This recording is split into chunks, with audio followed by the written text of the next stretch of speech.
राष्ट्रीय महामार्ग क्रमांक 3 म्हणजे मुंबई आग्रा महामार्ग।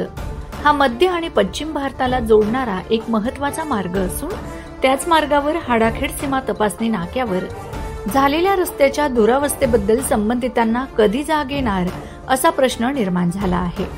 आरटीओ चेकपोस्टच्या बाहेरच रस्त्यावर झालेले मोठे खड्डे, त्यात साचलेल्या पाण्यामुळे त्या खड्ड्यांच्या खोलीचा अंदाज येत नाही। तसेच लोडेड वाहनाचे पाटे तुटू शकतात किंवा तोल जाऊन वाहन पलटी होऊ शकते। लाईट मोटर व्हेकलच्या बाबतीत विचारायलाच नको, अशी दुरावस्था या रस्त्यांची झाली असून संबंधित यंत्रणा निद्रिस्त असल्यासारखी दिसते। वाहन चालक, मालक, प्रवासी तसेच जनतेच्या मनात असलेल्या प्रश्नांचे निराकरण होईल का? रस्त्याची दुरावस्था बघून देखभाल व दुरुस्तीसाठी रिपोर्ट करण्याची जबाबदारी कुठल्या अभियंत्याची आहे? त्यांनी ते स्पॉट व्हेरिफिकेशन करून NHAI ला कळवले का? मागील बांधकामाच्या वेळी चांगल्या दर्जाचे साहित्य व योग्य वैज्ञानिक तंत्राचा वापर केला गेला होता का? आता झाली रस्त्याची दुरावस्था किती कालावधीत सुधारणार?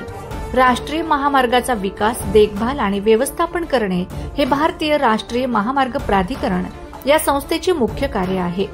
रस्ते दुरुस्ती आणि देखभालीसाठी टोल प्लाझाद्वारा सतत जो निधी निर्माण होत असतो, तसेच रस्ते शुल्क व कर गोळा केला जातो, तो रस्त्याची गुणवत्ता राखण्यासाठी व जलद अंतर कव्हरेज सुनिश्चित करण्यासाठी, पायाभूत सुविधा सुधारण्यासाठी तो निधी वापरला जातो।